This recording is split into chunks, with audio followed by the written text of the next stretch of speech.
Hi, welcome to the Keiser Report. I'm Max Keiser. Yeah, the global house of cards, that is the global economy, continues to get hammered by deflationary forces. Now, later on in the program, I'm going to be talking to Australian economist Steve Keen, who is going to break it on down for us why Australia is a holdout in the big crash, but not for long. Big crash coming to Australia and the Australian housing market. So if you're down there in Australia, you want to stay tuned for the second half of the Keiser Report. But let's talk about the first half of the Keiser Report with Stacy Herbert. Stacy. Hello, Max. Yes, there's the global deflationary spiral is happening around the world, and every single region of the world is basically in a different sort of part of the cycle. And in the U.S., we have where the housing bubble started and the crashed first as well. We have these headlines. Charlie Munger's pessimistic parable of financial ruin. Basically, it's over. Charlie Munger, of course, is vice chairman of Berkshire Hathaway. He's partners with Warren Buffett, one of the richest men in the world. And he's written a parable basically about the U.S. and likening it to a casino economy. The population became a population of Ponzi's. They turned over to speculating and gambling as a way to make a living. And it's basically all over. And the only way out is a new form of government, essentially. It sounds like they need to have a new Continental Constitutional Congress, or whatever they did back there in the 1770s, and create a new constitution. And the next two headlines, of course, relate to that. Austin plane crash reveals populist fury. Now, we all know about the plane crash by Joe Stack into the IRS building in Austin, but it reminded me of this photo that I found on the internet of a bombing of the J.P. Morgan Chase building in 1920. And now you will recall that in 1920 to 1921 was the biggest and fastest deflationary collapse ever, where like U.S. Retail wholesale prices collapsed by 38% in 1 year. So, you know, there was a lot of populist anger at that time, too. That's right. And that takes me to the final headline on the United States. Wait a minute. Let's talk about that for a second. So there was a huge crash in the American economy, 1920 to 1921. But there was no government need to get in there to try to massage the workings of the economy. And within 2 years, they had snapped out of it in the U.S. And yes, things were back on track, and you had the roaring 20s. That's right. So contrast that to the crash of 29, when suddenly the U.S. got involved in a lot of programs, like Barack Obama's getting involved in a lot of programs now. And so the recession/depression we can look forward to lasting a lot longer in America than if Obama just sat back and let the market, be the market. Well, exactly. You see a lot of governments around the world following what they think are the lessons of the 1929 crash. And they're either having giant stimulus programs or all preparing for war, which you can see like in the UK and Argentina. It seems there's escalating tensions there, or the US and Iran. So who knows where that will lead. In Europe, they're attacking the casino operators. So, many European banks, and, they bought all the casino chips on offer from sale from J.P. Morgan and Goldman Sachs and various other banks around the world. But the governments themselves also participated with these casino operators and hiding debt and all that sort of stuff. So now we have all these headlines. Spanish intelligence probe debt attacks blamed for sabotaging country's economy. So it was a debt attack that sabotaged the Spanish economy, not their own policies of encouraging housing speculation. Another headline related to this, Greek spies hot on the trail of CDS speculators who single-handedly destroyed Greece. Now, we contacted both the Spanish intelligence and Greek intelligence to comment on these stories, but they have not gotten back to us. Well, CDS, of course, is a credit default swap, part of the derivatives matrix out there that's contributing to the downward spiral of debt and destruction. But so you're saying that now that the debt bubble burst, the intelligence agencies of these countries are investigating who sold the debt bombs and the debt weapons. But when the housing prices were going up artificially due to the introduction of the debt bombs and the debt derivatives, they, of course, said, we're geniuses because our house prices are going up. We're going to keep borrowing against that to buy cheap consumables and get liposuction. Well, actually, the Greek press names a speculator. So they've named John Paulson, who is a billionaire hedge fund manager. Apparently, he was recently in Athens with Goldman Sachs, who are the bank that sold Greece these fictional exchange rate credit swaps that helped them hide their debt. So they would have been best to know whether or not Greece could possibly collapse. On the deck of 52 financial terrorists, John Paulson and what was the other one? Goldman Sachs? Goldman Sachs. They're the ace of clubs and the ace of diamonds of the financial terrorist trading pack of playing cards, y'all. All of these intelligence investigations into the debt attacks is not stopping the following headlines. Hedge funds' shortest position ever against the euro. Oh, yeah. So this is from Societe Generale. They looked at all the data, and they said that 11.5 billion euros are short the euro. This is partially offset by a 4.4 billion long position, but this is a net short position of 7 billion euros. So the biggest ever. Yeah, well, these currencies are basically piñatas. So these hedge fund guys like John Paulson come around with a big stick. They whack the piñata of the euro trying to shake out all that money because they're financial terrorists. And then here's another headline regarding Spain. Spain's Fannie and Freddie starting to show dramatic deterioration. So What, Spain has a Fannie and Freddie? In other words, they've got a quasi-government organization to make all these bogus loans to the real estate market? That's exactly correct. It's a quasi-government body, Spanish Instituto Credito Oficiale. So this is it's ICO paper, it's called, which carries the full and explicit guarantee of the Kingdom of Spain, but they're trading more like a private corporation. They're trading at a spread comparable to Santander, for example, which is a Spanish bank.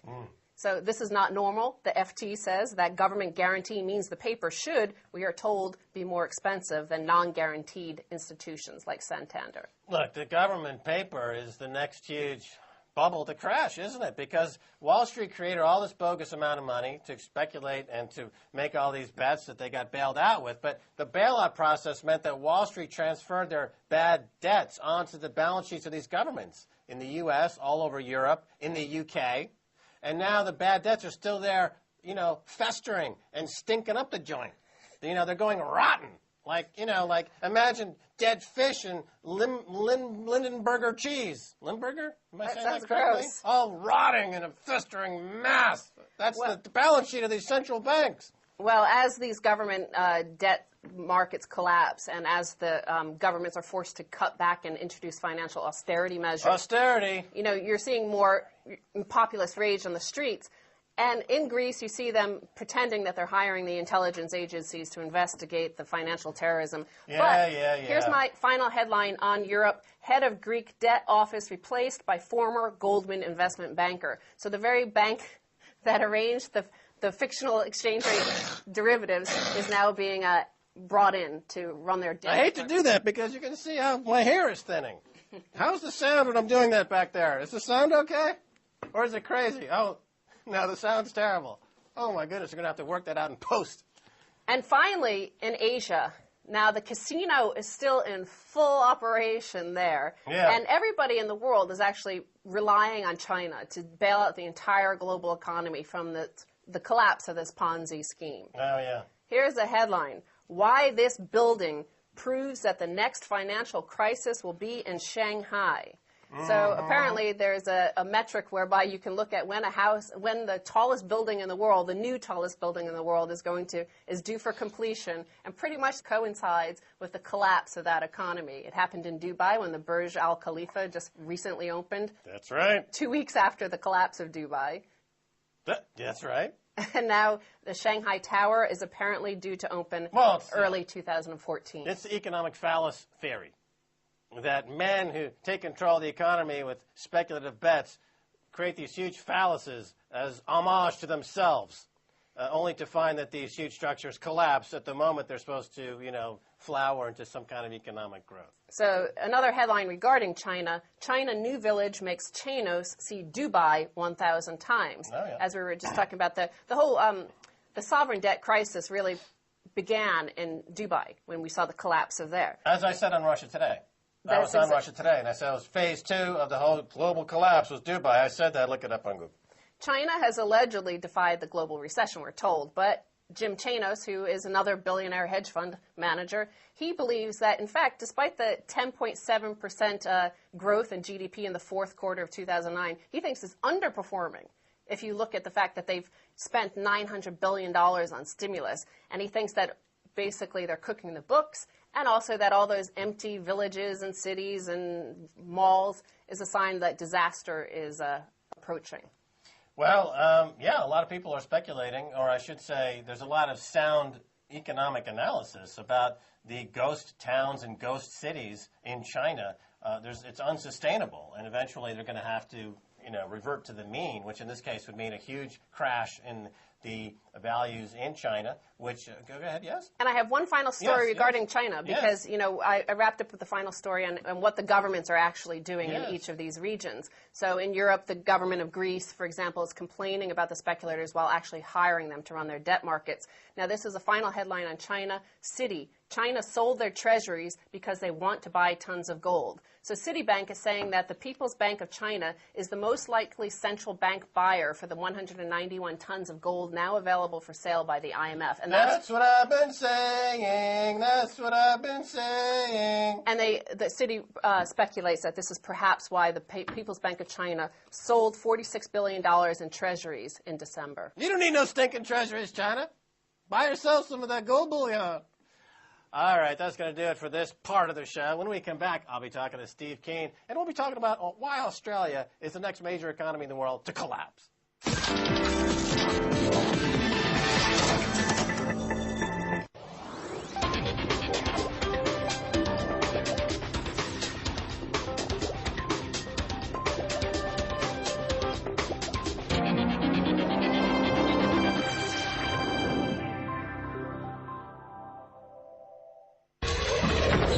Every month, we give you the future.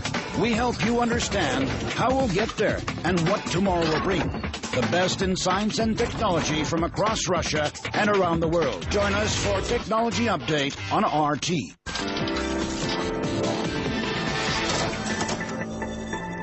Welcome back to the Keiser Report.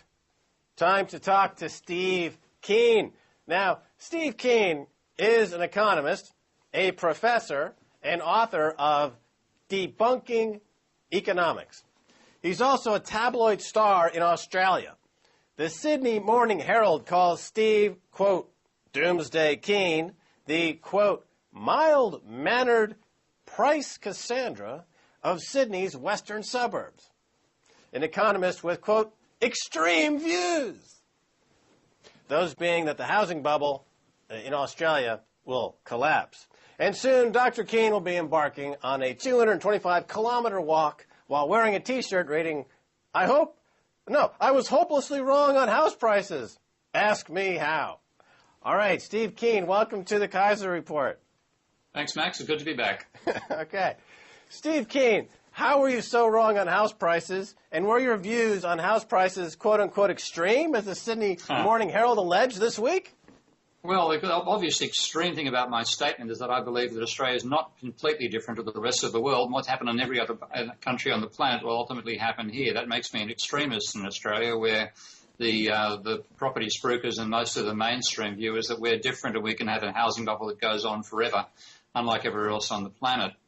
On the housing point, I partly saying that I expected us to be a bit like the rest of the world. About 2 years ago, I commented that I thought there was no reason to see why we wouldn't avoid the same fate that fell Japan when its bubble economy burst and it saw housing prices fall by 40% over 10 to 15 years. The reason I say it so slowly is that it seems to be people in the property industry can't hear that part, and they think I said 40% tomorrow. And since it didn't happen tomorrow, I have been alleged to have lost a bet on that topic. I did lose part of that bet, so as a result of it, I'm walking, but I'm using it to bring attention to the fact that economic policy here is now dominated by trying to keep property prices at astronomical levels. All right, now you're equivocating a bit now. You're saying you lost part of that bet. What part did you lose and what part did you win? The live bet is that I said it would be 40% over 10 to 15 years, and that the statute of limitations there is 2025. But I was called for the bet by surprise. I was ambushed when I was giving a talk in Parliament House by another speaker there. And he said if they fall 40%, I'll walk from Parliament House to Mount Kosciuszko. And if they fall by 20% or less, you do. How about it? And in front of an audience of 80 or 100 people at Parliament House, I was basically pressured into saying, okay, I'll take the bet. And a closure item was to say, well, if house prices are higher a year later than they are at the time of the bet, then I'll walk. And since the government brought in what I call the first home vendors boost, which gave buyers an extra $7,000, that of course they leave it up to a $30,000 or $40,000 more and then hand it over to the person they bought their first house from, that caused an artificial bubble, which has driven houses prices back up. And I've lost because of the government's fixing of the housing market.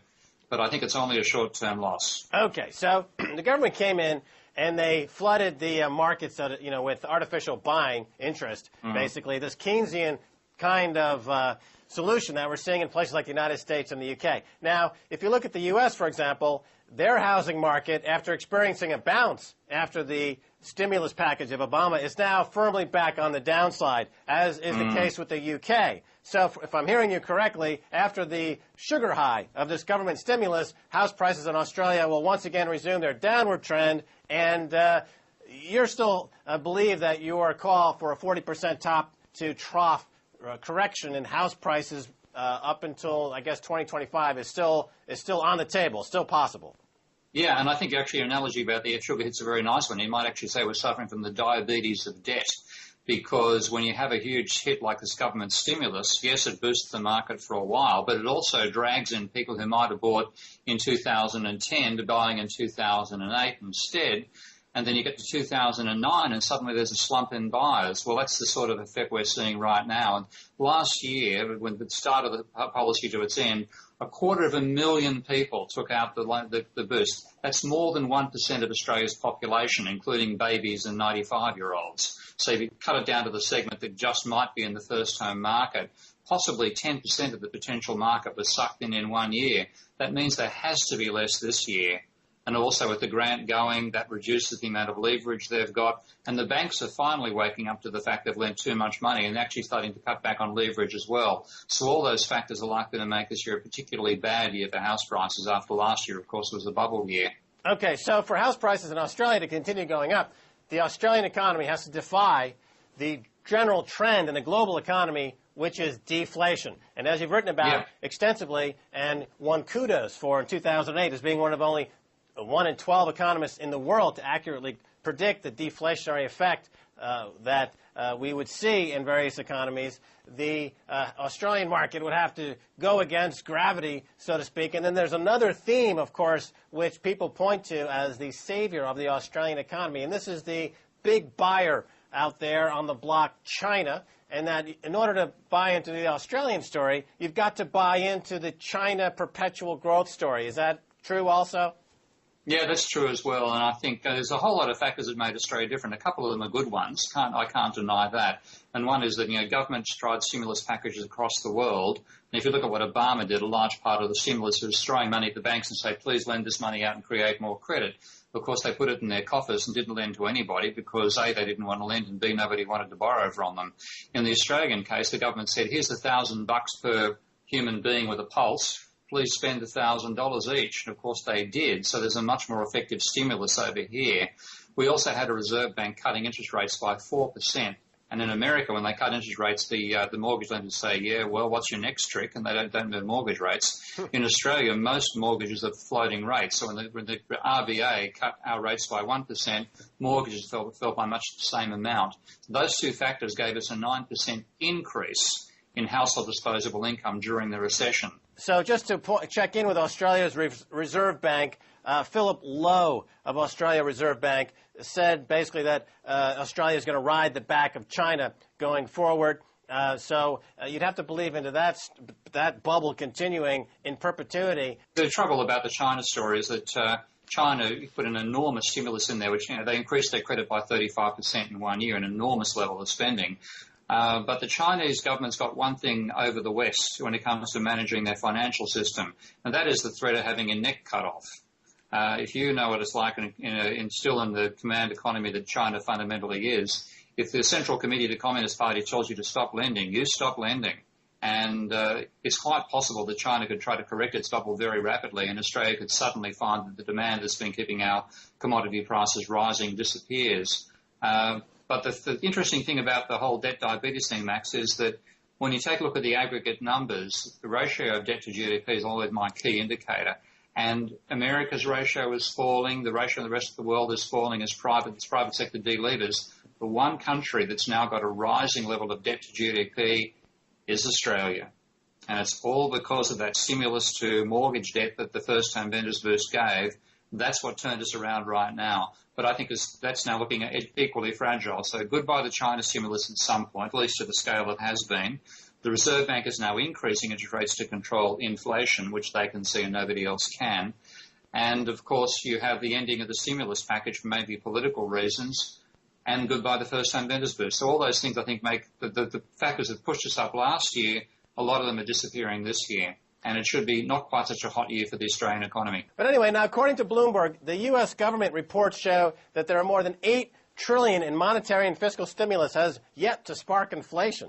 Now, you're a noted deflationist. Why has this much money failed to stop deflation?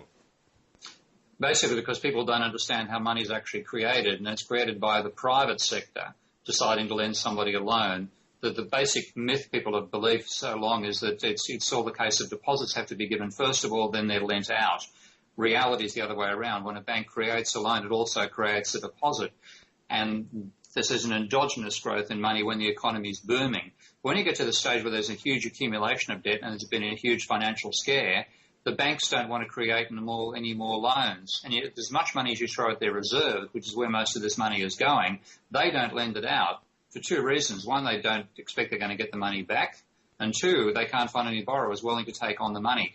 When I was looking at the original Obama stimulus, you saw the $1 trillion that Bernanke pumped into the base money supply in a 4-month period back in 2008.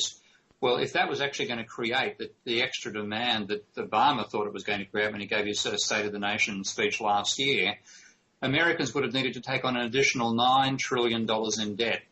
Now, that's the last thing the Americans want to do right now. So you can pump all the money you like into reserves. It won't be lent and it won't be borrowed, and therefore it won't cause that stimulus and it therefore won't cause the inflation. How will this period of deflation end, Steve Keen?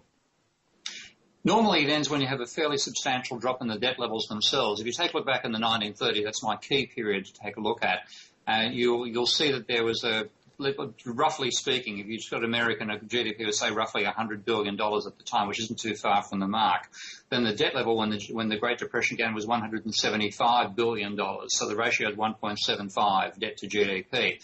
Then you had this period of Americans trying to reduce their debt levels, which they did, but at the same time that drove down prices. People were cutting their margins to try to get buyers in their door rather than their neighbour's door, and all they did was drive prices down and get a tiny increase in their actual turnover. So they reduced debt, but in what I call Fisher's paradox, they reduced GDP even more. So after a few years of deflation and falling output, the ratio had risen from 1.75 times debt to GDP to 2.15 times debt to GDP. Then by that stage, debt had actually reduced so much, you started to get this cascade of bankruptcies and moratoriums and total write-offs of debt, and it plunged down. And as that debt ratio fell, you got to the stage where it started to stabilise, and then the economy could recover from that point, and the deflation stopped. But it took about 2 years. Now, that's when the debt ratio started at 175% of GDP, private debt. We're starting at 300%. So the dilemma is there that the scale of deleveraging is potentially that much greater. The one counterbalancing force is the scale of government's also much bigger. So what I expect to see is a tussle between the government trying to reflate by deficit spending and the private sector deflating by trying to reduce its debt. And you'll get a stalemate that will give us what I call zombie capitalism, much the same thing as in Japan. Right. Zombie capitalism. So going forward, last question. I know that you might not be keen to making any new predictions, but what is the global outlook for the global economy in the next 1 or 2 years? Basically more zombie capitalism? More zombie capitalism. What you've got is a whole bunch of governments who are trying to stimulate their way out of trouble.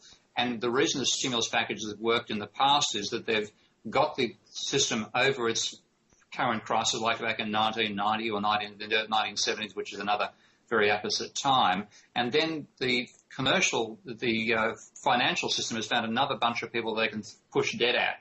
Well, they've got to the stage where the household sector is saturated, the business sector is saturated, and in America and part of the rest of the world, even the government sector is approaching forms of saturation, more political than effective, but nonetheless they're still being pressured to reduce their debt levels. So there's nobody else to throw the debt at. And in that situation, the only way to get out of the problem is to reduce the debt. And I'd rather get rid of it the way Michael Hudson says, just abolish large slabs of it that should never have been created in the first place. But what governments will instead do is try to continue stimulating. It'll continue failing. It'll boost the economy a bit. It'll fall back down again. And I can see this bouncing along at a level of growth slightly below the level needed to reduce unemployment. And therefore you'll see rising unemployment levels, rising political unrest, and then I suppose we have what we might call the Greek situation, because Americans might put up with that problem for quite a while, but a lot of people in places like Greece won't do it, and we'll see a lot of political turmoil coming our way in the next few years, as well as economic stagnation. All right, well, that's all the time we have for this time, Steve Keen. Thanks so much for being on the show. And when do you actually start your walk of shame? April 15, Max, at 2 o'clock from Parliament House. I'm walking 15K and running 15K each day, and hoping to get a few supporters come along and make a campaign out of this against the absurdity of basing economic policy on rising house prices. Okay, well, thanks again for being on the show. You're welcome, mate. All righty. So, and that's going to do it for this edition of the Keiser Report. I want to thank my guests, Stacy Herbert and Steve Keen. If you want to send me an email, please do so. Keiser Report at rttv.ru. Until next time, this is Max Keiser saying, bye, y'all.